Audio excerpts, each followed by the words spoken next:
Mpendwa msikilizaji wangu popote ulipo na mfuatiliaji wetu wa channel yako pendwa Bado Kuna Ushindi TV, nikukaribishe katika hekima ya leo. Leo ninatamani tuangalie hekima, kwa sababu ninajua si kila ugonjwa unatibiwa na antibiotiki. Kuna magonjwa mengine yanatibiwa kwa faraja tu. Ninakumbuka babu yangu mmoja aliwahi kuugua kansa ya koo, na alipoenda Ocean Road wakamrudisha, wakasema ya kwamba akarudi tu nyumbani asubiri kufa. Walisema lakini tunaamini ya kwamba utapona, japokuwa sisi ndugu walituambia huyu mzee hawezi kupona. Kwa hiyo wakasema tunakufungashia dawa, lakini dawa walizomfungashia zilikuwa ni paracetamol tu na aspirini. Kasema kila ukisikia maumivu sana kunywa hizi dawa, zina nguvu sana. Na kwa sababu yangu alikuwa ni mtu mzima sana, hakuweza kujua kwamba ile ilikuwa ni aina gani ya tiba. Yeye alifurahi akajua ya kwamba amepona, akarudi kijijini. Lakini siku moja wakati anahubiri anasoma neno la Mungu, akakutana na mahali pameandikwa kwa kupigwa kwa Yesu sisi tunapona. Basi ilipofika jioni, akawaita mjukuu wake na watoto wake, akasema, nimesoma katika neno hili kwenye kitabu cha Isaya sura ya 53 ule mstari wa 5, kwa kupigwa kwa Yesu mimi nimepona. Akatoa tangazo pale pale kwamba kuanzia leo mimi nimepona, kwa sababu tayari kuna mtu alipigwa kwa ajili ya uponaji wangu. Wajukuu walimcheka, hata mtoto wake hakuamini, lakini babu aliendelea kuamini msimamo wake. Hakuweza hata kuchukua tena dawa na kunywa, japokuwa maumivu yalikuwa makali wakati wa usiku, wakati mwingine, lakini aliendelea kushikilia msimamo wake. Kwa kupigwa kwake sisi tunapona. Na mimi ninajua inawezekana umekata tamaa katika namna ya mazingira magumu yanayokuja, lakini leo nina ujumbe wa kukuletea, ujumbe wa kubadilisha historia yako kabisa. Nataka nikwambie hivi, umekuwa ukihangaika kwa ajili ya pesa mara nyingi sana. Kwa muda mrefu umehangaikia pesa, lakini leo nina somo linalosema usifanye kazi kwa ajili ya pesa. Watu wengi wanafanya kazi kwa ajili ya pesa, na si vibaya kufanya kazi kwa ajili ya pesa, kwa sababu Biblia inasema Mungu anazibariki kazi za mikono yako. Lakini naomba unifuatilie kwa makini na kwa utulivu wa rohoni. Usinihukumu kabla sijafika mwisho. Usifanye kazi kwa ajili ya pesa. Usifanye kazi kwa ajili ya pesa. Ingawa pesa inatazamwa kama nguzo muhimu katika maisha ya kisasa, na watu wengi tunazihitaji pesa, ukweli ni kwamba uhusiano wetu na pesa unaweza kuwa mgumu, tena ni hatari sana. Ni kweli tuna uhitaji wa pesa, lakini je, pesa inatosha kukukomboa kutoka katika makucha ya dhiki, umasikini na mateso? Je, thamani ya pesa unayoipata kwa bidii na nguvu ina uwezo wa kukutoa kwenye changamoto zetu zote? Au uwezo wake kwa ajili ya mahitaji yake au mahitaji yetu? Je, hiyo pesa tunayoitafuta ina uwezo wa kututoa katika dhiki tunazozipitia? Ina uwezo wa kukidhi mahitaji yetu yote tulio nayo? Naomba unisikilize. Wengi wetu hujikita katika kazi ngumu kwa ajili ya kupata fedha. Lakini je, safari hii ya kutafuta pesa kwa ajili ya kuchatua changamoto hazituachi tukiwa tumechoka, hazituachi tukiwa tumedhoofika, tukiwa wenye mateso na hatimaye masikini? Wakati mwingine kazi ngumu zinanyanyua magonjwa, tukiwa tumebeba alama na majeraha yanayotokana na kujituma kupita kiasi. Naomba nisikilize hadithi ifuatayo. Hadithi hii inatufungulia ukurasa wa hekima ya kimungu inayokwenda mbali zaidi ya dhana potofu ya kutegemea pesa kama suluhisho lako la maisha ya kipekee. Naomba tusafiri pamoja na kijana mmoja anayeitwa Juma. Juma alijikuta katika mtego huu na kushuhudia jinsi mtazamo mpya unavyoweza kufungua na kubadilisha maisha yake. Juma, haleluya! Naomba unisikilize mtumishi wa Mungu. Kwenye njia iliyompeleka kwenye uhuru, na nataka unielewe, wewe ni thamani yako ni kubwa kuliko ni sarafu ya pesa, kuliko ni aina yoyote ya madini unayoyaona ama kujua madini yenye thamani.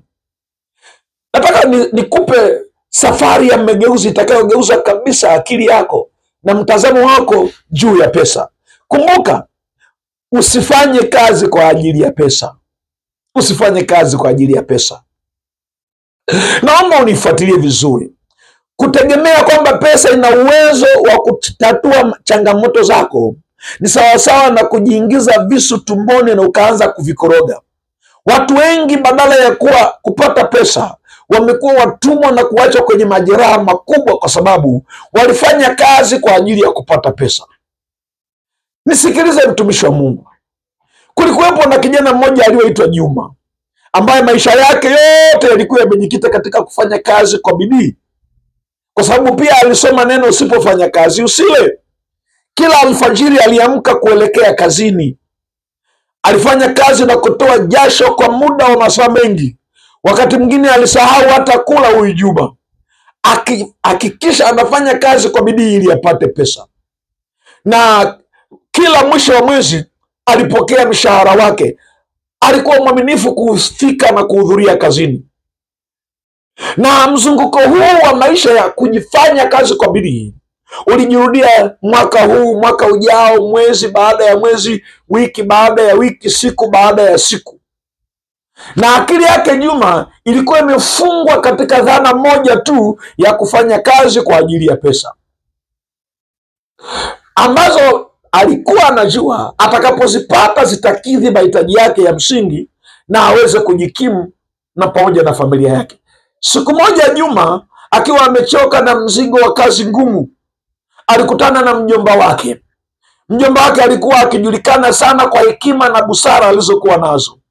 Mjomba wake alimtazama mpwa wake kwa namna alivyochoka, amepoteza matumaini, na alikuwa anaonekana na mawazo mengi kwa sababu hata pesa atakazozipata kutokana na mzunguko wa mambo yaliyokuwa yanakabili, aliziona kabisa haziwezi kutosha kutatua changamoto alionayo. Mjomba wake kwa upendo alimsogelea, akamwita kwa jina la upendo, Juma wangu, Juma wangu. Akamwita tena, Juma wangu. Juma alikuwa kama amebutwaika hivi, ghafla alishtuka. Jomba akamwambia, Juma wangu, umekuwa ni mtu mwenye bidii sana. Akamuuliza, lakini je, umewahi kujiuliza unafanya kazi kwa ajili ya nani hasa?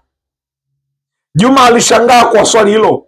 Mjomba, ninafanya kazi kwa ajili yangu, ninafanya kazi ili nipate pesa. Hayo ndio yalikuwa majibu ya Juma. Mjomba wake alitikisa kichwa kwa upole, kwa masikitiko makubwa. Juma, mjomba wake alimwita, umefungwa kwenye mtazamo finyu sana. Unafanya kazi kwa ajili ya pesa, na kwa kufanya hivyo akili yako inaanza kufikiri kama mtumwa wa pesa. Neno la Mungu linatuonya katika Mithali 23 mstari wa 4 na 5, linasema, usijitaabishe ili kupata utajiri, acha kuzitegemea akili zako mwenyewe. Je, utavikazia macho vile ambavyo si kitu? Maana bila shaka mali hujifanyia mabawa kama tai arukaye mbinguni. Huyu ni mtu mwenye hekima sana. Solomoni anasema maneno haya. Sio rahisi kuuelewa huu mstari. Solomoni alisema maneno yenye kina, na ndio mjomba wake Juma aliyatumia. Mjomba wake aliendelea kuongea kwa sauti ya upole lakini yenye uzito. Akamwambia, matajiri wa kweli hawafanyi kazi kwa ajili ya pesa. Wanafanya kazi kwa ajili ya kujenga kitu kikubwa zaidi, kitu ambacho kitawatumikia wao na vizazi vyao vijavyo. Juma alifadhaika, akamuuliza, lakini basi mjomba, wanafanya kazi gani ikiwa si kwa ajili ya pesa? Hilo lilikuwa ni swali la Juma. Mjomba alitabasamu kwa hekima, akasema, matajiri hufanya kazi kwa ajili ya kujenga safu ya mali zao. Akasema, fikiria kuhusu bustani. Ukipanda mbegu moja, baada ya muda inakuwa na kuzaa matunda mengi. Vivyo hivyo mali, kila pesa unayoiwekeza kwa busara inakuwa kama mbegu inayokuwa na kuzaa faida zaidi. Kila dola katika siku yako ya mali inakuwa kama mfinyanzi wako mtiifu, anafanya kazi usiku na mchana bila wewe kuhitaji kujituma kwa masaa mengi kila siku. Alitoa mfano mjomba. Angalia mfanyabiashara wa kampuni. Mwanzoni anaweza kufanya kazi kwa bidii, lakini anaweza kufanya kazi kwa bidii, lakini lengo lake si tu kupata mshahara wa kila mwezi. Lengo lake ni kujenga biashara yenye mafanikio ambayo itazidi kumletea mapato hata akiwa anapumzika. Ni kama mkulima aliyepanda mti wa mparachichi. Baada ya miaka michache, mti huo utaanza kuzaa na kumpa matunda mengi bila yeye kuhitaji kupanda mbegu kila siku. Mjomba alisisitiza, acha kufikiria kama mfanyakazi aliyebadilisha muda wake na nguvu zake kwa kipande cha karatasi kinachoitwa pesa. Akarudia tena akamwambia, acha kufikiria kama mfanyakazi aliyebadilisha muda wake na nguvu zake kwa kipande cha karatasi kinachoitwa pesa. Anza kufikiria kama mtu mwenye akili, kama mtu mwenye maono, kama mtu mwenye maono anayejenga mfumo wa pesa ili pesa baadaye imfanyie kazi. Tafuta fursa za kuwekeza katika mali zinazozalisha mapato, iwe ni biashara, weka hisa au hata ujuzi unaoweza kukuletea mapato endelevu. Waefeso 5:15-16 inasema, inatukumbusha, basi angalieni jinsi mnavyoenenda, si kama watu wasio na hekima, bali kama watu wenye hekima, mkiukomboa wakati, kwa maana zamani hizi ni za uovu. Tumia muda wako kwa busara Juma, kujenga msingi wako wa kifedha wa kesho. Tumia muda wako kwa busara, ukiwa unajua kabisa ya kwamba unafanya kazi kwa ajili ya kitu kikubwa, lakini ufanyi kazi ili pesa upate ikatatue matatizo.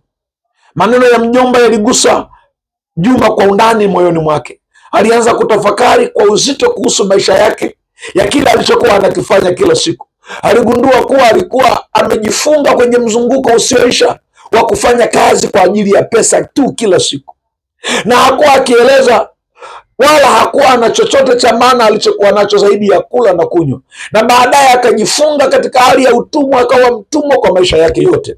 Ndivyo wafanyakazi wengi wanaotegemea kazi tu kama sababu ya maisha yao yanakuwa ya utumwa kwa miaka yote 40, kwa maana pesa unayopewa kama mshahara imekalkuletiwa, ambayo haina ziada inayoweza kukutoa. Kwa hiyo tumia ule mshahara wako mdogo kuwekeza, ili hiyo pesa kesho ije kufanyie kazi. Kuanzia siku hiyo, mtazamo wa Juma ulianza kubadilika. Bado alifanya kazi kwa bidii, lakini sasa lengo lake lilikuwa limepanuka zaidi ya kupokea mshahara wa mwisho wa mwezi. Alianza kutafuta maarifa na fursa za kuwekeza sehemu ya mapato yake katika mali, katika mashamba, katika ardhi ambazo zingeweza kumletea mapato mwingine. Alianza kusoma vitabu, alihudhuria semina, alitafuta ushauri kutoka kwa watu waliofanikiwa. Taratibu alianza kujenga safu yake ya mali. Alianza kuona matunda ya juhudi zake. Mapato yake alianza kuongezeka Juma, si kutokana na mshahara wake, bali kutokana na uwekezaji wake. Alielewa kuwa kweli matajiri hawafanyi kazi kwa ajili ya pesa, bali wanajenga mfumo imara wa kipesa, ili huo mfumo baadaye uwafanyie kazi ili wapate pesa. Na Juma, kwa kubadilisha akili yake na kufuata kanuni ya hekima, alianza safari yake ya kuelekea kwenye uhuru wa kifedha, akiongozwa na kanuni kwamba pesa inapaswa kuwa chombo cha kukutumikia, si bwana anayemtawala. Nisikilize mtu wa Mungu, usiulize ulimwengu unakupa nini, uliza nini unaweza kuupa ulimwengu. Benjamin Franklin alisema maneno haya. Hii inasisitiza umuhimu wa kujenga thamani ambayo kwa kawaida inaleta mapato kama matokeo. Lakini Eleanor Roosevelt aliwahi kusema, akili ndogo hujadili watu, akili za kawaida hujadili matukio, na akili kubwa hujadili mawazo. Usiwe mtu mwenye akili ndogo ambaye unapoteza muda wako mwingi kujadili watu. Badilisha mtazamo wako kutoka katika mshahara wa sasa kwenda kwenye mtazamo mkuu wa kujenga mali. Plato aliwahi kusema, umaskini hautokani na kupungua kwa mali, bali unatokana kwa kuzidishwa na matakwa. Umasikini wako upo kwa sababu kuna matakwa mengi kuliko ni kipato ulicho nacho. Tujifunze kudhibiti matumizi yetu na kuwekeza kwa busara ili tupate pesa. Steve Jobs aliwahi kusema, njia pekee ya kufanya kazi nzuri ni kupenda kile unachokifanya. Hebu kifanye kwa upendo kile unachotaka. Tafuta kazi au biashara inayolingana na shauku yako ya ndani. Pesa inaweza kuwa matokeo, lakini sio lengo la kipekee. Mungu wa mbinguni, mtu wa Mungu, anakuhitaji ubadilishe mtazamo. Anakuhitaji ubadilishe mtazamo. Anakuhitaji ubadilishe mtazamo. Mtu mmoja anaitwa William James aliwahi kusema, hekima ni kujua unachopaswa kupuuza. Watu wengi hawajui wanachopaswa kupuuza, bali wanavijua vile ambavyo vingepaswa kupuuza, nao wameviweka moyoni, na matokeo wanaishia kwenye magonjwa ya mateso na hatimaye kufa, kwa sababu hawakupuuza waliopaswa kupuuza, ili waangalie mambo ya thamani na ya haki ili wayatendee kazi. Puuza ushawishi wa matumizi yasiyo ya lazima. Elekeza nguvu zako kwenye uwekezaji wa muda mrefu utakao kupa mazao. Sikiliza, mchungwa hauzai siku moja. Kadri unavyonyweshea maji ndivyo unavyokuwa. Bidii yako ya kunyweshea maji ndio itakaoleta matunda ya kudumu. Na Mungu akubariki sana. Ninaamini utalifanyia kazi hii. Wakati mwingine unafikiri umelogwa, kumbe tu umeshindwa kugeuza mtazamo wako kutoka kufanya kazi kwa ajili ya pesa mpaka kufika kufanyia kazi ili upate pesa. Na Mungu wa mbinguni akubariki katika hili, akupe ufahamu. Ngoja niombe.